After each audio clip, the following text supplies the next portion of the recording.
Today we are going to learn how to represent irrational numbers on the number line. In class 9 chapter 1 we have three types of number lines.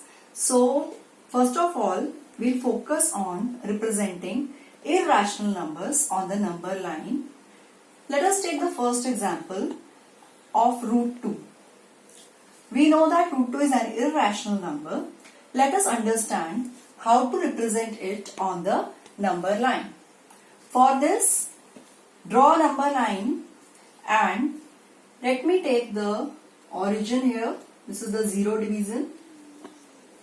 Now children, for representing these irrational numbers on the number line, I will decide my own 1 unit. I will not take 1 unit equal to 1 centimeter. For accurate construction and neatness, we can change our scale. Like here I am taking 1 unit is equal to 2 centimeter. Like this we can change the scale. It means your 1 unit will be, this is my 1 unit, and each 1 unit you will construct equal to 2 centimeter. So between 0 to 1, 2 centimeter gap. Then similarly between 1 and 2 also you will take the same gap. Everywhere your 1 unit will be 2 centimeter.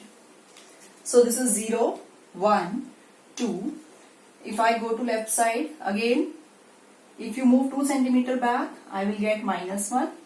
I don't need a large portion of this number line as we have to construct using compass. Now let me name these points. The point where we have 0, I am naming it as A point, and the point where I have 1 unit, let me name it point B. So AB measures 1 unit. Now children, at point B, you will take a compass and you are going to draw a perpendicular, which you have done in your previous classes. Keeping the tip of the compass here, you will draw a semicircular arc. Then with the same measure, keeping the tip here, you will draw 2 arcs, and from these two, again making the arcs, you will get a perpendicular. Okay, so this is a perpendicular which you will construct with compass. Now from this,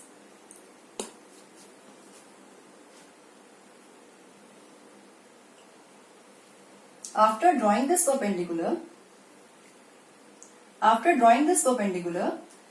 from B point you will open the compass equal to 1 unit. It means same 1 unit, that is 2 centimeter. And keeping the tip at B, you are going to draw an arc which cuts this perpendicular at point C. Now join this point C with point A with the help of a scale and pencil. This AC will represent root 2 here, root 2 units. I will explain you why in the justification. So this AC is root 2 units.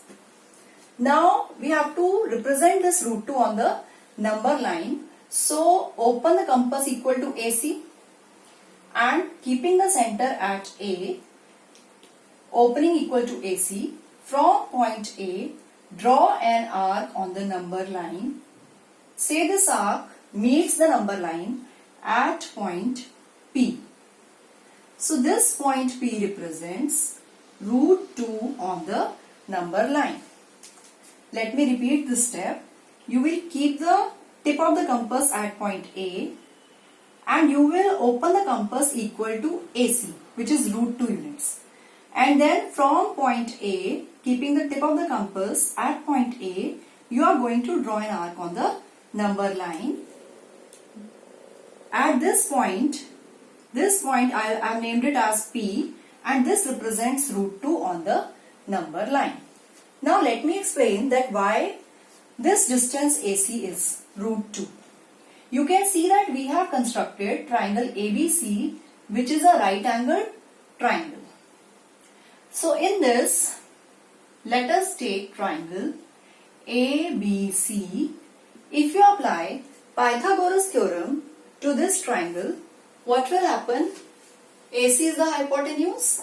So AC square is AB square, which is the base, plus BC square, which is the perpendicular. Now AB is 1 unit, so 1 square. BC also, you remember we cut it equal to 1 unit, so 1 square. So this is 1 plus 1. Therefore, AC square is equal to 2 units. And if I want the value of AC, then AC will be equal to root 2 units. So using Pythagoras theorem in triangle ABC, we have calculated that the value of AC is root 2. That is why, and same measure we have taken for AP, therefore I can write that AP is same as AC, which is root 2 units. Now let us represent root 3 on the number line. For representing root 3 on the number line, you must repeat all the steps till joining AC. Let us repeat them again. First of all, you will take a number line. Each unit, you will take 1 unit equal to 2 centimeter. You can even take it equal to 3 centimeter or 2 inches as per your choice or convenience. But once you have chosen the unit, you have to keep it same. Then we took AB as 1 unit. At point B, we drew a perpendicular. Then you cut BC equal to 1 unit using compass. And then we joined AC to get root 2 here. Basically what we are doing, we are constructing a right angle triangle ABC with base 1 unit, perpendicular 1 unit to get the hypotenuse root 2 as per Pythagoras theorem. Now children, for constructing root 3, you must repeat these steps. After you get AC, the next step is now, on this base AC, you have to construct a right angle. It means at point C. Here, with the help of compass again, you are going to draw a perpendicular. Use compass for constructing this perpendicular. Okay. Then, keep the tip of the compass at C and open the compass equal to 1 unit. 1 unit means here 2 centimeter. And from C, draw an arc to get point D. This CD should be 1 unit again. And join this AD. When you join this AD, this length of AD is actually root 3 units. This can be explained with the help of Pythagoras theorem, which we'll do in the justification. Now we have not yet represented it on the number line. So because AD measures root 3 units, open the compass equal to AD, keep the tip of the compass at point A and opening the compass like this, draw an arc on the number line. The point which you get here, say Q point, this represents root 3 on the number line. Now let us see how this AD and AQ, they equal root 3. Now choose triangle ADC and let us apply the Pythagoras theorem here. As angle C is a right angle, so it means AD is the hypotenuse. So AD square here is AC square plus CD square using Pythagoras theorem.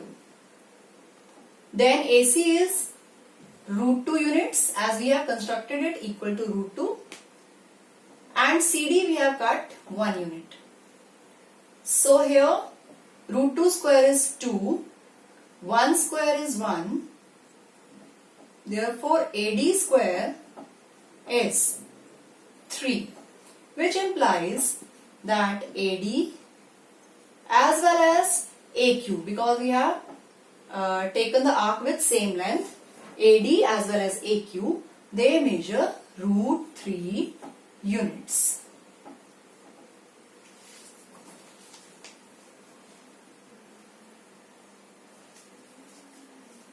In example 3, let us represent root 5 on the number line. So first of all, draw a number line. Let this be the origin, and then in the same way, keep your 1 unit equal to 1 centimeter. So like this I can take 1, 2, 3.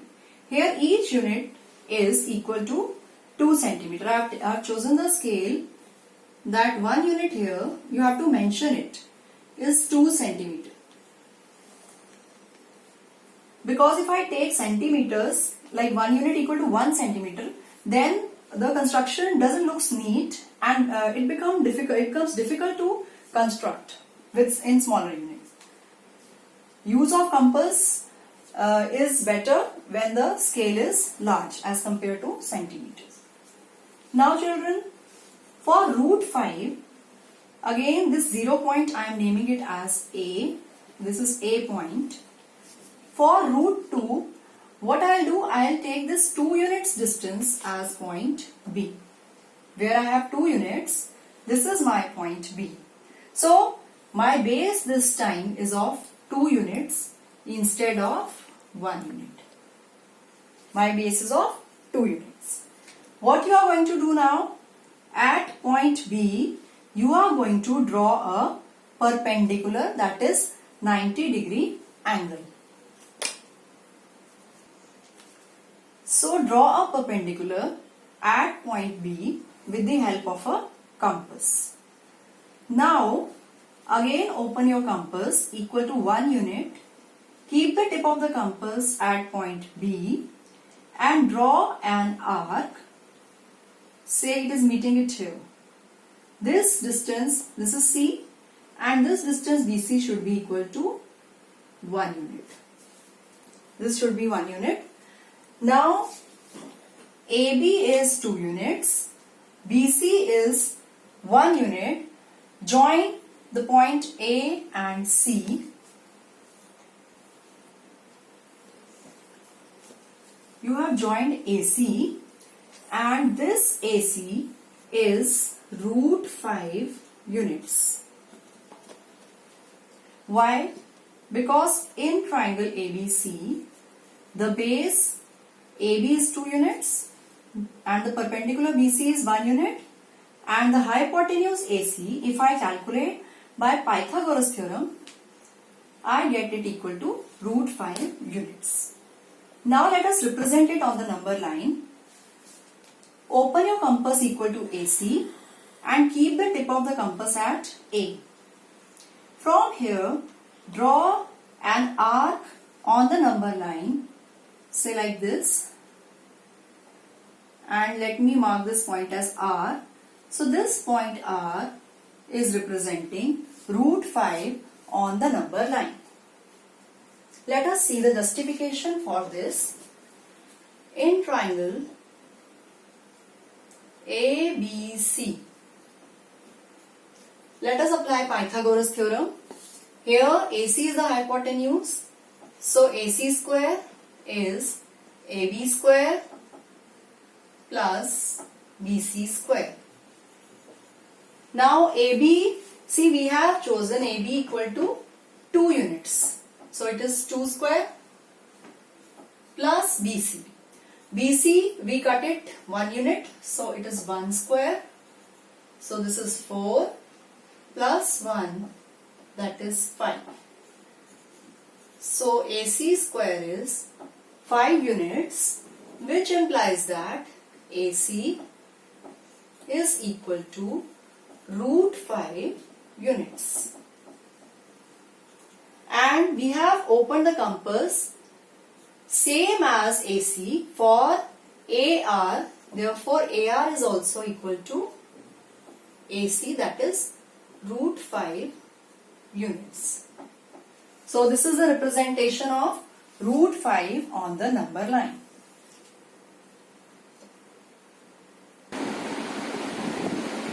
Students, as I have told you that in chapter number 1 we have 3 types of number lines. So today's class, what we are going to do, we are going to cover 2 types of number lines. The first one was to represent irrational numbers on the number line like root 2, root 3, root 5. We are done. Now let us come to the second type, which is known as successive magnification method. This is the easiest method as we don't need compass in this case. You can do this construction using pencil and scale only. This number line is for the representation of decimals like this. Decimal expansions which are terminating, or even those decimal expansions which are non-terminating but repeating. We can use this number line. Let us take the first example, that is 2.665. We have to represent it on the number line. As the name suggests, successive magnification method. We need to draw 3 number lines in this case. Because after decimal we have 3 digits. So I need 3 number lines, and on all the number lines take 10 equal divisions. In this case you can take 1 division equal to 1 centimeter. Now on the very first number line, see, this number lies between the whole numbers 2 and 3. So what I will do, I will enlarge this portion of the number line. Between 2 and 3, which divisions do I have? I have 2.1, 2.2, 2.3. We have to write all of them. 2.4, 2.5, 2.6, 2.7, 2.8, 2.9. So divide the first number line into 10 parts and take the divisions between 2 and the next whole number, that is 3. So we have these 10 divisions. Now see the next digit after decimal, first digit after decimal, it is 6. It means the number, this number will lie somewhere here. Just see, I have to enlarge this portion of the number line. Between 2.6 and 2.7, this number must be lying. So enlarge this portion, and on the next number line, take the divisions between 2.6 and 2.7. So between them, I have 2.61, 2.62. If you lack space, you can write one division at the top and the other at the bottom. 2.63. This is 2.64. This is 2.65. 2.66. 2.67. 2.68. And this is 2.69. So I have enlarged this portion of the number line. This portion I have enlarged, and again I have divided it into 10 portions. Now if you observe, it is 2.665. So on the next number line, I will take which portion I need to enlarge? 2.66, between the portion between 2.66 and 2.67. That is, I need to highlight or enlarge this portion of the number line, that is between 2.66 and 2.67. So I am going to enlarge this portion. Again, I will take a number line, I will make 10 divisions. Let me write here 2.66 and the last one is 2.67. Now between them I have 2.661. Then next is 2.662. Next I have 2.663. This point is 2.663. 2.664 and this is 2.665. This point is 2.666. This is 2.667. This is 2.668 and this is 2.669. You can see that number was 2.665 and we have already got it on the number line. So 1, 2, 3, 4, 5. It means this point actually represents the number. Let me encircle this point and let me name it P or any other name you can give. So finally this point represents 2 point. I can write later on that point P represents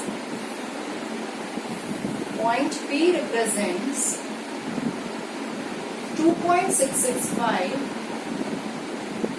on the number line. In case you have a terminating decimal, non-terminating but repeating decimal, like suppose I have 4.62 bar is given, then they will mention that take like this up to 4 decimal places or 4 decimals. It means which number I have to represent? I have to represent 4.6262. So to represent this number, we can proceed in the same manner. First I will take the number line between 4 and 5. I will take 10 divisions and then I will keep repeating the steps like this. Here we have 4 digits after decimal. So for representing this number, I will have 4 number lines instead of 3.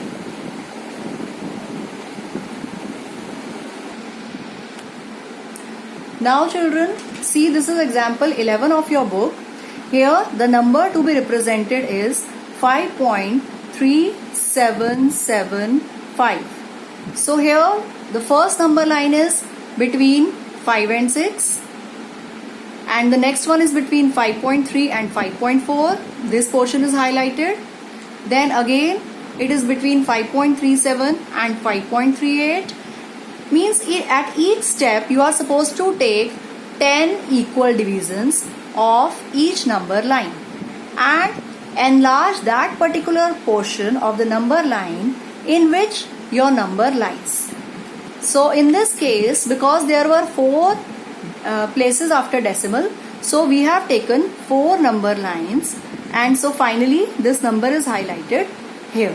This is example 11 of your book which you have to do. And exercise 1.4, which is a very small exercise, it has 2 questions only. So using this method you are supposed to do both the questions, that is question number 1 and question number 2.